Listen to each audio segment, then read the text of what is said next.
Ya, arus lalu lintas di ruas tol Cikampek Utama mulai kembali normal di kedua arah pemirsa. Skema rekayasa lalu lintas yang sebelumnya diterapkan seperti one way dan kontraflow resmi dicabut. Dan berikut laporan rekan Salam Rahmat dari gerbang tol Cikampek Utama, Karawang, Jawa Barat. Ya pemirsa, untuk kondisi terkini situasi arus lalu lintas di ruas tol Cikampek Utama saat ini sudah normal di kedua arah. Dan memang saat ini juga sudah tidak diberlakukan lagi rekayasa lalu lintas seperti kontraflow dan juga one way. Mengingat memang untuk jumlah volume kendaraan yang melintas untuk menuju ke tol Jawa ini juga sudah jauh lebih berkurang jika dibandingkan dengan hari-hari yang sebelumnya begitu.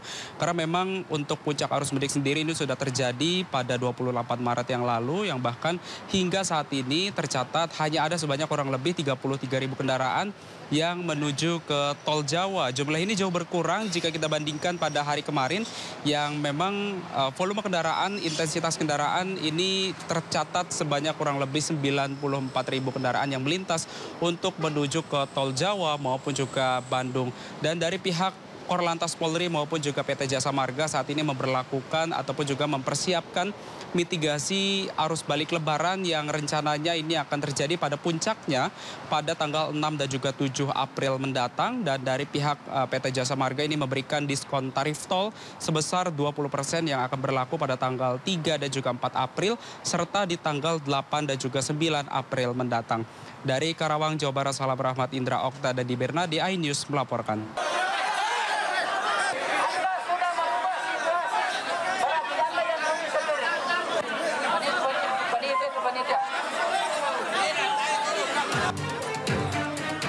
Saling dorong ini terjadi saat pembagian zakat oleh Yayasan Haji Kala di Masjid Raya Kota Makassar, Sulawesi Selatan. Ratusan warga tidak sabar mengantri hingga akhirnya berdesakan menerobos pengamanan aparat kepolisian dan TNI yang mengawal proses pembagian zakat. Sejumlah warga bahkan terjepit di tengah kerumunan.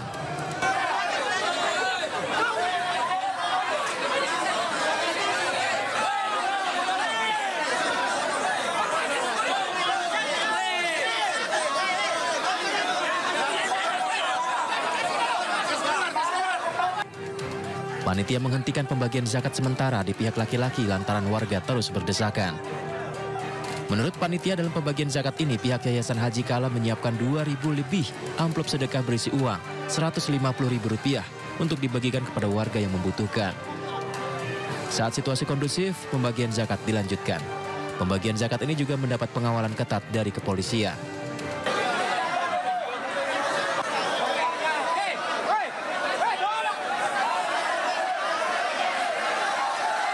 Pembagian zakat itu namanya masyarakat yang kurang mampu, kadang tidak sabar diri untuk diberikan zakat.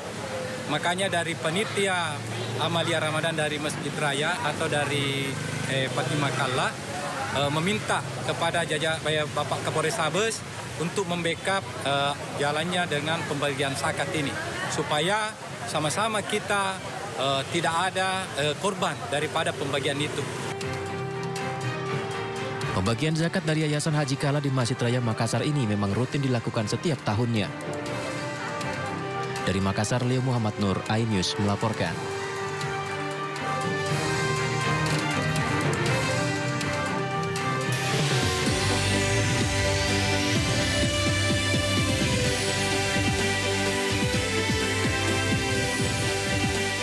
Presiden Prabowo Subianto akan sholat Idul Fitri di Masjid Istiqlal Jakarta. Sejumlah persiapan dan pengamanan pun dilakukan.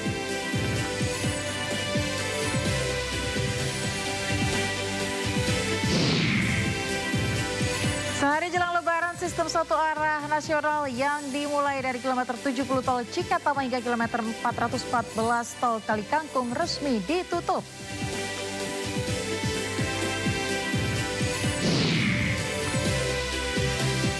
Ribuan umat muslim berbondong-bondong sholat Idul Fitri di Masjidil Haram Mekah, Arab Saudi.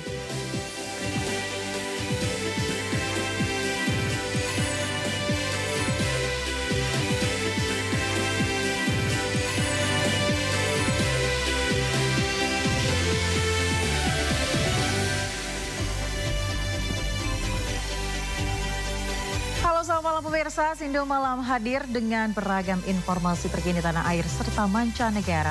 Bersama saya Aya Nufus, inilah Sindo Malam selengkapnya.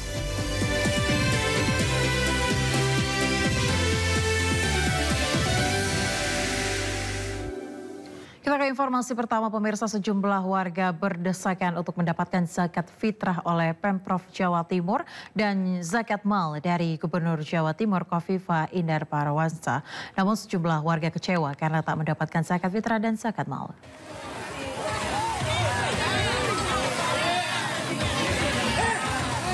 Inilah situasi saat warga berdesakan di depan kantor Gubernur Jawa Timur untuk mendapat zakat mal dari Gubernur Jawa Timur dan zakat fitrah dari Pemprov. Warga yang didominasi para manula datang untuk mengambil bingkisan berisi sembako dan uang zakat mal Gubernur Jawa Timur Khofifah Indar Parawansa. Itu zakat saya. Jadi kalau saya keliling, ya saya bagi itu zakat mal pribadi saya dan keluarga. Berapa paket, Bu? Berapa? Kita sebetulnya menyiapkan 1.500 tadi. Tapi ya pokoknya segini yang datang, kita pokoknya apa yang ada aja dimaksudkan. Namun sebagian warga kecewa karena tidak mendapatkan bingkisan sembako dan zakat mal. Seorang warga mengaku kecewa karena sudah mengantri sejak pukul 1:30 siang hingga pukul 4:30 sore, namun pulang dengan tangan kosong. Enggak ini, Bu? Enggak, Pak, ya Allah. Enggak dapat? Enggak. Antri berapa lama enggak dapat tuh? Aduh, aku itu loh pesan suaraku, Pak. Delok. Iya. Enggak. Antrinya berapa lama, Bu, tadi? Aku mulai jam berapa ya? 1:30. 1:30 sampai jam... Sekarang jam berapa? 4:30 ini ya? Dapat sembako. Dapat sembako. Khofifah. Iya. Antrinya gimana, Bu? Tadi lama enggak, Bu? Ya, lama sih, saya bukan orang sini soalnya. Oh, jadi lama. Iya, tadi ada info dari teman-teman makanya saya di sini. Sempat berdesak-desakan, Bu, ya tadi? Iya. Panitia pembagian zakat fitrah oleh Pemprov Jawa Timur menyediakan 1.500 paket berisikan minyak goreng, instan dan beras. Sedangkan zakat mal berasal dari Surabaya, Jawa Timur, Nur Syafai Ainus melaporkan.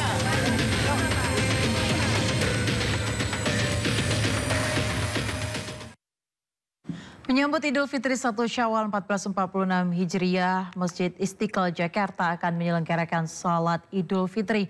Rencananya pemirsa, 3 Presiden Indonesia akan menunaikan salat Id yang digelar Senin 31 Maret esok pukul 7 pagi. Berbagai persiapan dilakukan di lingkungan Masjid Istiqlal seperti tenda dan beduk untuk menyambut hari yang fitri. Petugas gabungan juga bersiaga untuk kelancaran pengamanan sholat Id. Tak hanya itu, pasukan pengamanan Presiden juga diturunkan menyiapkan kedatangan kepala negara. Rencananya Presiden Prabowo Subianto dan Wakil Presiden Gibran Rakabuming Raka akan melaksanakan sholat Id di Istiqlal bersama dengan Presiden ke-6 Susilo Bambang Yudhoyono dan Presiden ke-7 Joko Widodo. Sejumlah pejabat Kabinet Merah Putih juga berencana menunaikan salat Id di Istiqlal, termasuk Menteri Agama Nasaruddin Umar yang juga merupakan imam besar Masjid Istiqlal.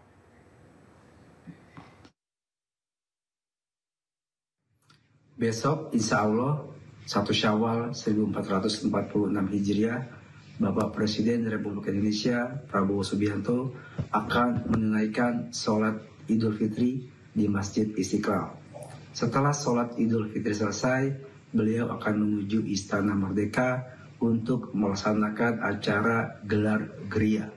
Bapak Presiden juga mengundang para mantan presiden, mantan wakil presiden, para pejabat negara, para duta besar, lembaga internasional, tokoh agama, tokoh masyarakat, dan juga masyarakat umum untuk dapat hadir di acara gelar geria di Istana Merdeka. Acara nanti akan dimulai pukul 9.00 dan acara ini sekaligus ingin menjadi acara silaturahim nasional, membangun kekeluargaan, membangun kebersamaan di hari kemenangan yang fitri ini. Terima kasih.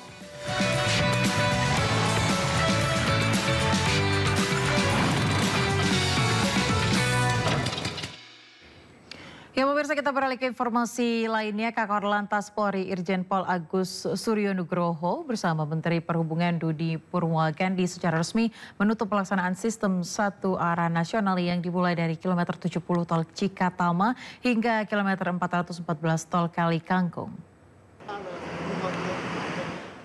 Prosesi penutupan ditandai dengan kegiatan flag off yang dilakukan langsung oleh Menhub, Kakor Lantas, Dirut Jasa Raharja, dan Dirut Jasa Marga di kilometer 71 tol Cikatama. Menhub juga akan menggelar rapat teknis mempersiapkan segala hal terkait arus balik Lebaran.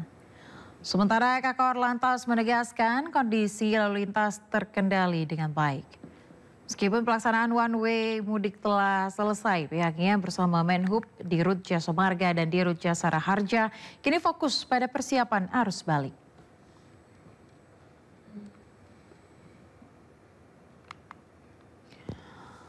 Menteri Perhubungan Dudi Purwagandi mengapresiasi Kapolri beserta jajaran atas penerapan one way lokal sebelum melaksanakan one way nasional yang dilakukan pada momen mudik Lebaran tahun ini. Menhub juga menyampaikan apresiasi kepada Korlantas Polri atas kebijakan dan langkah-langkah terobosan dalam mempersiapkan angkutan mudik Lebaran yang aman dan lancar. Selanjutnya kami akan melakukan persiapan untuk arus balik Lebaran. Jadi nanti secara teknis hari ini juga kami akan melakukan rapat untuk persiapan arus balik nasional. Konsentrasi kami setelah ini adalah arus balik nasional. Arus balik Lebaran. Bahwa one way mudik selama 3 hari, hari ini sudah ditutup, di closing oleh Pak Menteri Perhubungan. Kami laporkan bahwa sampai saat ini kondisi traffic sangat terkendali, lancar. Dan proyeksi dari H+2 itu 2,1 juta sudah terdistribusi 1.650. Jadi masih berkisar ribut ya, masih berkisar 20-25%. Jadi masih kita tunggu dan tentunya setelah arus mudik one way mudik nasional selesai, kami dengan Pak Menteri, dengan Pak Dirut Jasa Marga dan Dirut Jasa Raja konsentrasi untuk arus balik. Jadi arus balik tadi malam sudah kita rumuskan cara-cara strategis yang tepat sehingga betul-betul nanti negara hadir untuk bisa melayani para pemudik dan arus balik.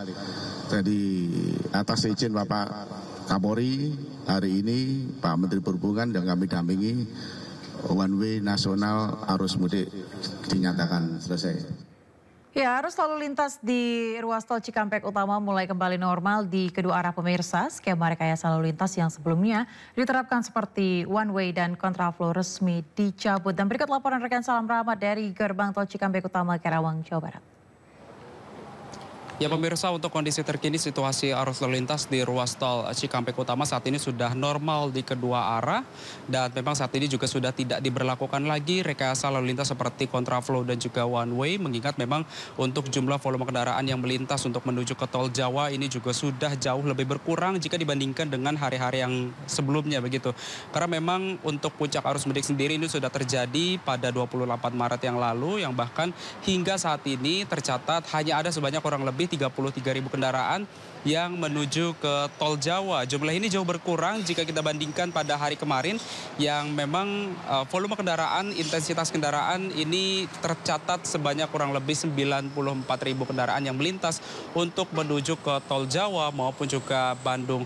Dan dari pihak Korlantas Polri maupun juga PT Jasa Marga saat ini memberlakukan ataupun juga mempersiapkan mitigasi arus balik Lebaran yang rencananya ini akan terjadi pada puncaknya pada tanggal 6 dan juga 7 April mendatang. Dan dari pihak PT Jasa Marga ini memberikan diskon tarif tol sebesar 20% yang akan berlaku pada tanggal 3 dan juga 4 April serta di tanggal 8 dan juga 9 April mendatang. Dari Karawang, Jawa Barat, Salam Rahmat, Indra Okta dan di Bernadi, iNews melaporkan. Sementara di ruas tol Kali Kangkung, Jawa Tengah, pemirsa, volume kendaraan mulai menurun. Arus lalu lintas di gerbang tol Kali Kangkung terpantau ramai, lancar, dan tidak ada antrean. Traffic counting turut mengalami penurunan di bawah angka 5.000 kendaraan per jam. Kepolisian terus imbau pemudik untuk pastikan saldo e-tol mencukupi dan tidak berbuka puasa di bahu jalan agar tak membuat antrean panjang.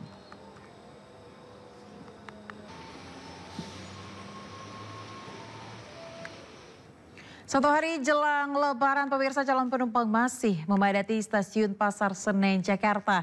750.000 lebih tiket sudah terjual untuk perjalanan kereta api jarak jauh dari Daup 1 Jakarta di masa mudik Idul Fitri 2025. PT Kereta Api Indonesia Daerah Operasional 1 Jakarta mulai mengantisipasi lonjakan penumpang menjelang angkutan Lebaran 1446 Hijriah. Data menunjukkan kenaikan jumlah penumpang telah mencapai 72% dari total kapasitas 1 juta tempat duduk yang disediakan selama periode angkutan Lebaran 2025. Untuk mengatasi kelonjakan penumpang, KAI Daup 1 Jakarta menyediakan 362 perjalanan kereta api tambahan.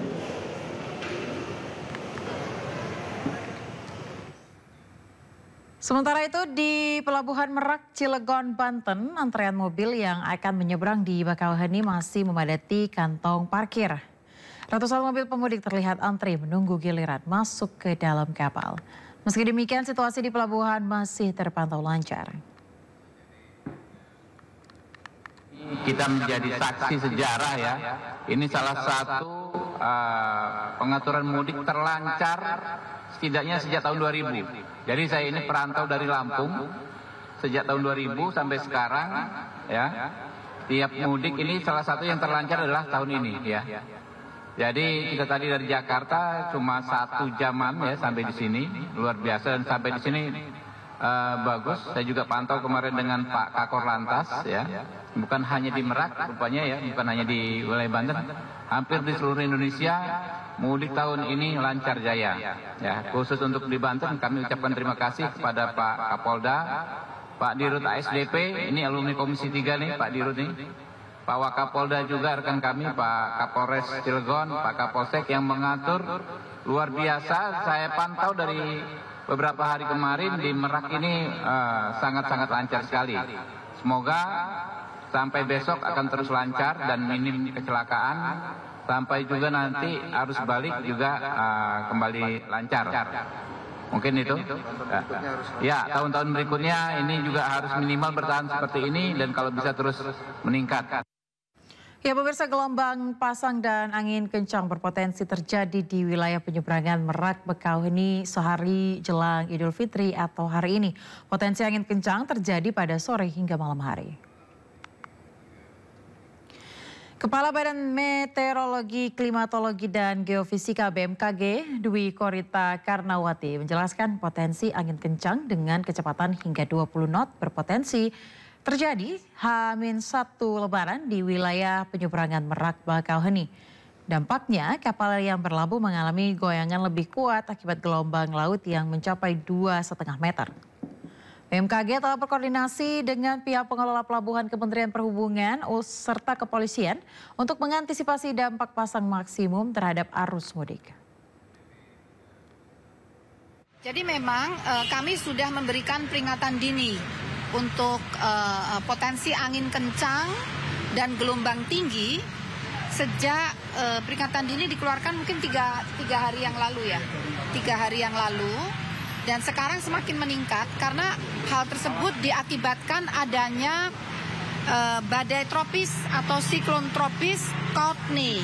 Courtney ini posisinya berada di selatan barat daya Selat Sunda ya, selatan barat daya Selat Sunda atau di sebelah barat Australia, benua Australia, dan posisinya semakin menjauhi wilayah Indonesia. Namun hal itu masih memberikan dampak tidak langsung berupa gelombang tinggi ya hingga mencapai 2,5 meter dan juga terutama di wilayah ini termasuk Selat Sunda bagian barat dan selatan. Hendak mudik, pahlawan Super Ultraman Taika ikut berdesak-desakan di Pelabuhan Ciwan dan Cilegon, Banten. Informasinya sesaat lagi, tetaplah di Sindo Malam.